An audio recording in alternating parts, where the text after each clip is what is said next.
आज हम 2022 में रिलीज 12th मैन मूवी को एक्सप्लेन करेंगे।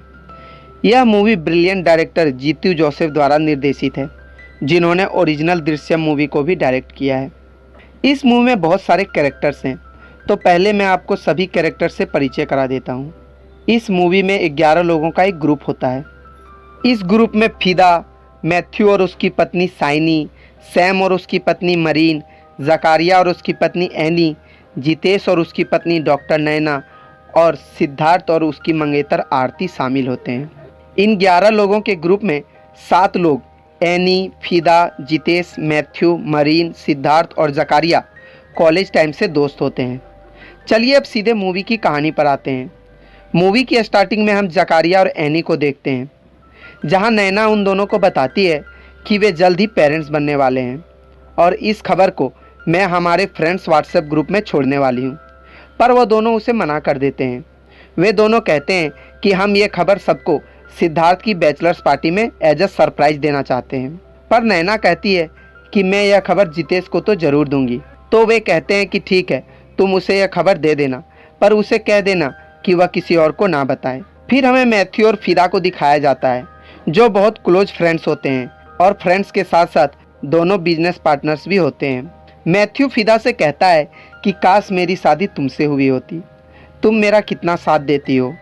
और मेरी बीवी साइनी सिर्फ पैसे खर्च करना जानती है, उसे कोई मतलब नहीं है कि मैं किस तरह से पैसे कमाता हूँ।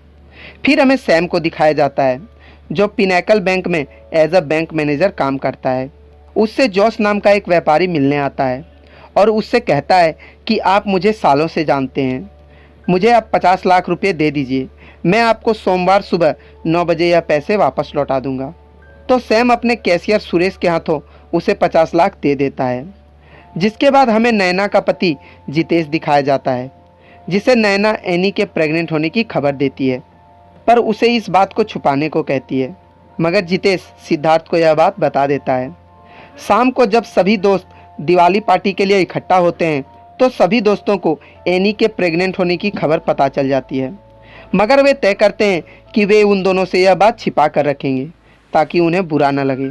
अगले दिन सभी सिद्धार्थ की बैचलर्स पार्टी में जाने के लिए तैयार हो जाते हैं, जहां हम सिद्धार्थ की मंगेतर आरती को देखते हैं, जो उनके साथ बैचलर्स पार्टी में जा रही होती है।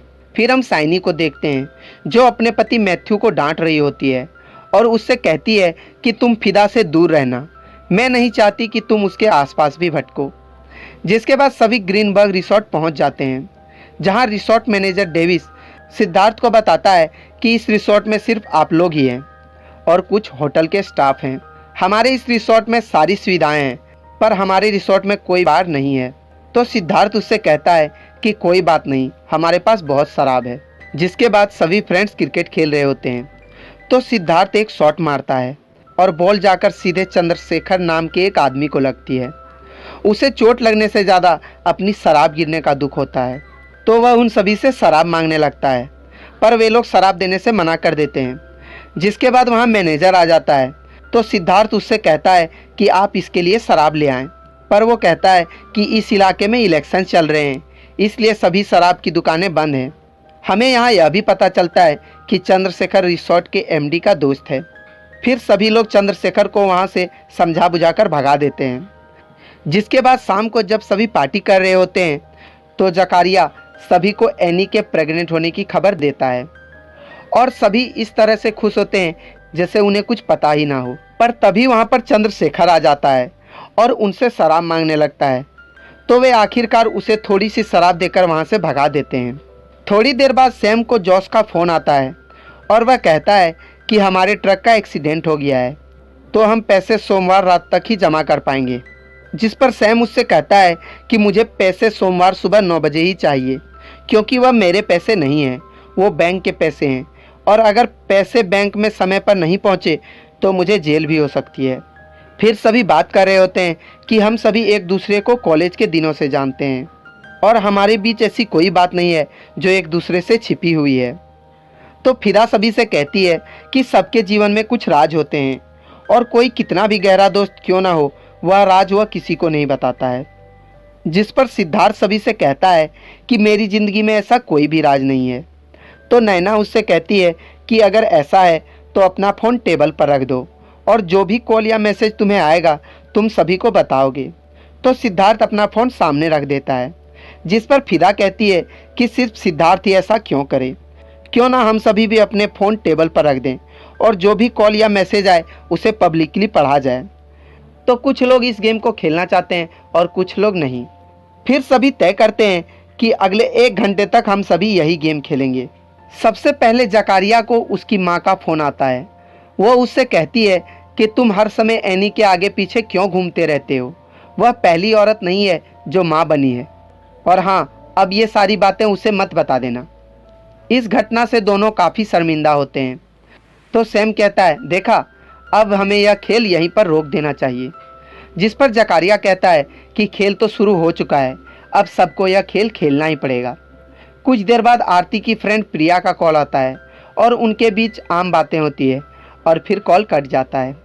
जिसके बाद मैथ्यू को जॉन का एक वॉइस मैसेज आता है, जिसमें वह कहता है कि मैंने जो तुम्हें 25 लाख रुपए उधार दिए थे वो मुझे जल्द से जल्द चाहिए, और वह फिदा के बारे में भी घटिया शब्दों का इस्तेमाल करता है। और जब गेम खत्म होने में सिर्फ 10 ही मिनट बाकी रहते हैं तो सिद्धार्थ को उसके दोस्त सजीश का कॉल आता है, जो उससे पूछता है कि तुम कहाँ हो।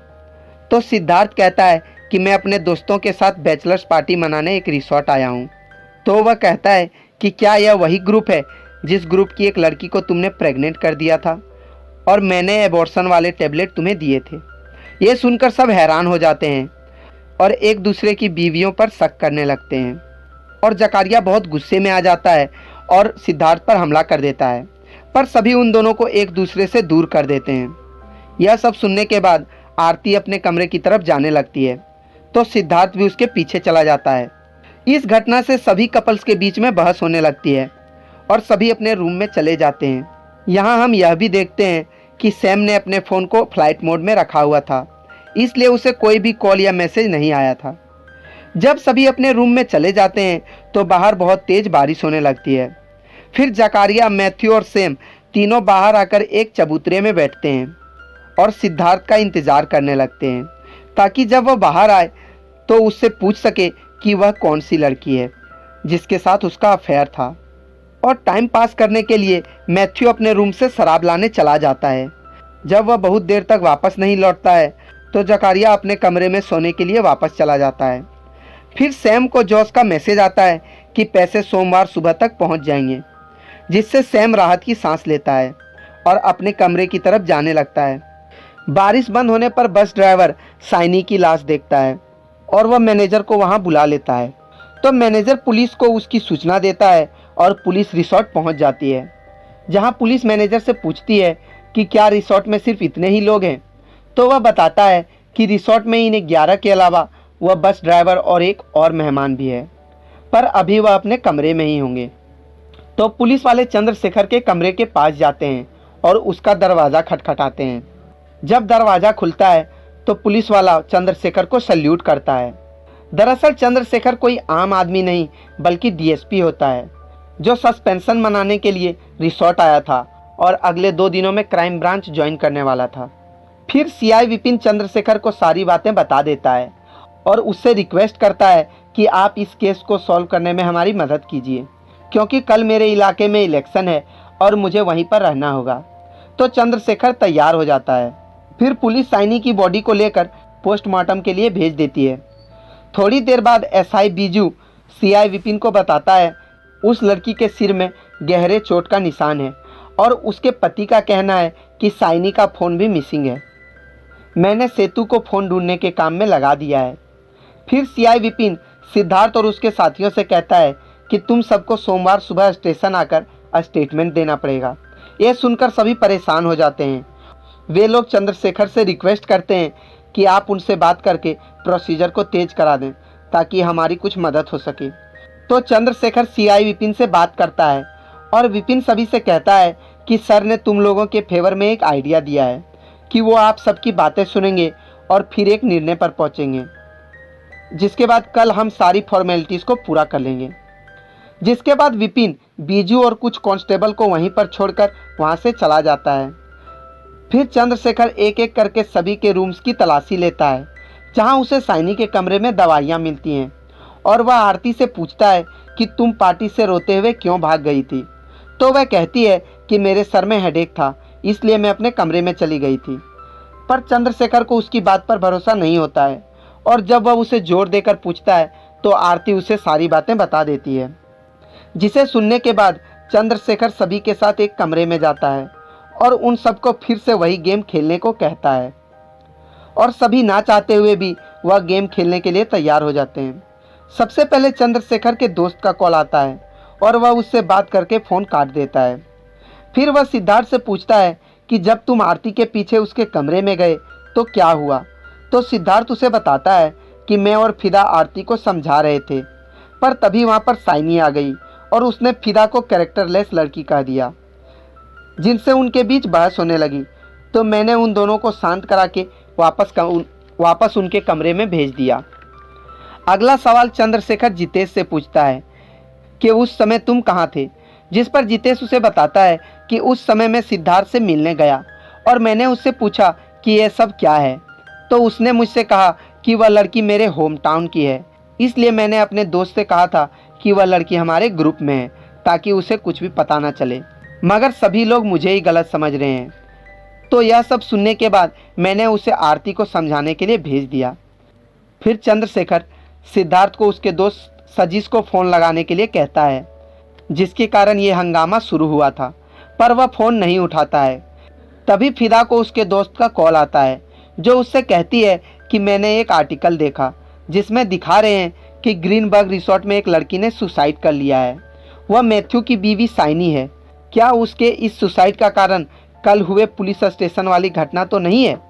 पर फिदा कॉल कट कर देती है, जिससे चंद्रशेखर बहुत गुस्से में आ जाता है और फिदा से पुलिस स्टेशन की घटना के बारे में पूछने लगता है। तो वह बताती है कि कल मैं और मैथ्यू कार से घर आ रहे थे। उस दिन मैथ्यू ने कुछ ज़्यादा ही शराब पी हुई थी, तो पुलिस ने हम दोनों को पकड़ लिया। फिर सिद्धू और साइनी ने हमारी बेल कराई थी और साइनी इस घटना को लेकर काफ़ी अपसेट थी। फिर मैथ्यू चंद्रशेखर को बताता है कि स्टेशन से वापस आते समय साइनी मुझे डांट कर कह रही थी कि मैं जल्द से जल्द फिदा की इन्वेस्टमेंट को वापस कर दूं और उससे कोई रिश्ता ना रखूं। जिसके बाद चंद्रशेखर मैथ्यू से साइनी की दवाइयों के बारे में पूछता है, जिस पर नैना उसे बताती है कि साइनी को बाइपोलर डिसऑर्डर था, जिस कारण वह बहुत जल्दी गुस्से में आ जाती थी, जिसका इलाज वह एक साइकेट्रिस्ट से करा रही थी। फिर चंद्रशेखर फिदा को मैथ्यू के इन्वेस्टर जॉन को फ़ोन लगाने के लिए कहता है, जिसे मैथ्यू, साइनी और फिदा तीनों जानते थे। और जब वह उसे फ़ोन लगाती है तो वह इस बार फिदा से बहुत अच्छी तरह से बात करता है और उसके इस बदले हुए स्वभाव का कारण कोई भी समझ नहीं पाता है।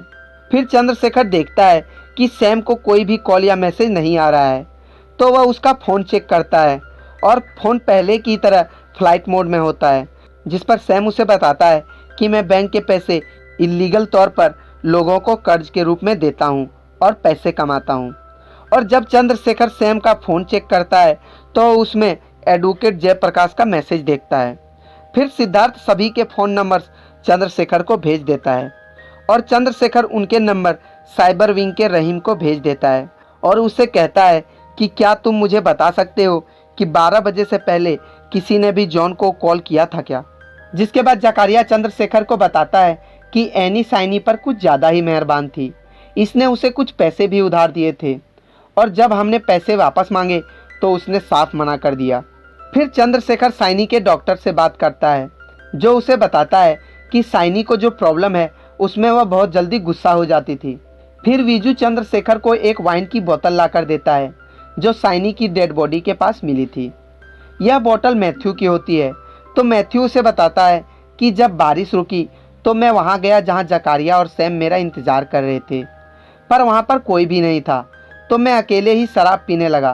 पर तभी मैंने फिदा की आवाज़ सुनी और मैं उसकी तरफ गया और फिदा ने मेरे हाथों से वह बोतल लेकर दूर फेंक दी और हम दोनों वापस अपने कमरे में आ गए। जिसके बाद साइबर विंग का रहीम चंद्रशेखर को बताता है कि साइनी के मोबाइल से 4 लोगों सिद्धार्थ, जितेश, एनी और जॉन को कॉल किया गया था और जॉन ने 2 बार उसे कॉल बैक किया था। थोड़ी देर और पूछताछ के बाद सिद्धार्थ सभी को बता देता है कि मैंने वह दवा जितेश के लिए मंगवाई थी। फिर जितेश भी यह कबूल कर लेता है कि मेरा साइनी के साथ अफेयर था, इसलिए उसने मुझे कॉल किया था। इसका मतलब वह पहले झूठ बोल रहा था। यह सुनने के बाद मैथ्यू अंदर से बिल्कुल ही टूट जाता है, पर नैना जितेश की बात पर भरोसा नहीं करती है। वह कहती है कि ये सब झूठ है, मैं साइनी की डॉक्टर हूँ और मुझे पता है कि वह कभी भी माँ नहीं बन सकती थी। जिसके बाद फिदा को जॉन का कॉल आता है और वह कहता है कि साइनी ने मुझे 10 लाख रुपए भेज दिए थे, इसलिए मुझे तसल्ली हो गई थी कि मुझे मेरे बाकी पैसे वापस मिल जाएंगे। मैं आपको एक और बात बता दूं कि जब सिद्धार्थ आरती को मनाने गया था तो उसने आरती को बता दिया था कि वह आदमी जितेश है, पर आरती जितेश की बातों पर भरोसा नहीं कर रही थी। वह कह रही थी कि जब तक मैं जितेश और उस लड़की के मुंह से सब कुछ ना सुन लूं, मैं तुम पर भरोसा नहीं कर सकती। सभी के मोबाइल्स को चेक करने के बाद चंद्रशेखर को पता चलता है कि साइनी ने जॉन को जो 10 लाख रुपए दिए थे वह उसने 2 लोगों से लेकर दिए थे, जिसमें से 5 लाख रुपए तो जितेश ने दिए थे और बाकी के 5 लाख रुपए मरीन ने अपने भाई से उधार लेकर दिए थे। दरअसल जितेश और मरीन का अफेयर था और साइनी ने उन दोनों से वादा किया था कि वो इस मामले को सुलझाने के लिए हमारे ही ग्रुप की एक लड़की को तैयार कर लेगी, और वह लड़की कोई और नहीं बल्कि एनी थी। क्योंकि जब एनी एक लड़के हरीसन के साथ अपने फ्लाइट में किस कर रही थी तो साइनी ने उसको अपने फ़ोन में रिकॉर्ड कर लिया था, इसलिए उसने एनी को ब्लैकमेल किया था और उससे कहा था कि अगर तुम आरती को कह दो कि तुम ही वह लड़की हो जिसका अफेयर जितेश के साथ था तो मैं यह वीडियो डिलीट कर दूंगी, नहीं तो मैं यह वीडियो हमारे ग्रुप में पोस्ट कर दूंगी। पर एनी चंद्रशेखर से कहती है कि मैंने ऐसा करने से मना कर दिया और वहाँ से वापस चली आई। फाइनल कंक्लूजन में पहुँचने के लिए चंद्रशेखर सभी के फ़ोन्स मांगता है और उनसे पूछता है कि जब साइनी का खून हुआ मतलब 9:30 बजे तुम सब कहाँ थे, तो सभी कहते हैं कि हम सब अपने अपने रूम में ही थे। और फिर अचानक चंद्रशेखर सैम से कहता है कि तुमने साइनी को क्यों मारा, तो वह कहता है कि मैंने साइनी को नहीं मारा है। इस बात को सही साबित करने के लिए चंद्रशेखर मरीन को 1000 रुपये साइनी के अकाउंट में भेजने के लिए कहता है, और जब वह ऐसा करती है तो पेमेंट का नोटिफिकेशन मरीन के साथ साथ सैम के मोबाइल फ़ोन में भी आता है। दरअसल जब मरीन ने साइनी के अकाउंट में 5 लाख रुपए भेजे थे तो यह बात सैम को भी पता चल गई थी, तो वह सीधे साइनी के पास जाता है और उससे पैसे वापस मांगता है, पर वह देने से मना कर देती है और वह उससे कहती है तुम सिर्फ पैसे कमाने में ध्यान देते रहे और तुम्हारी बीवी गैर मर्दों के साथ सोती रही। यह सुनकर सैम को बहुत गुस्सा आ जाता है और वह उसे पीछे धक्का दे देता है और साइनी एक्सीडेंटली चट्टान से नीचे गिर जाती है और उसकी मौत हो जाती है। फिर चंद्रशेखर सभी को बताता है कि ये सारे सबूतों को देखने के बाद अदालत तुम्हें खुद सजा देगी और यह मूवी यहीं पर ख़त्म हो जाती है। अगर वीडियो पसंद आई हो तो वीडियो को लाइक करें और चैनल को सब्सक्राइब करें।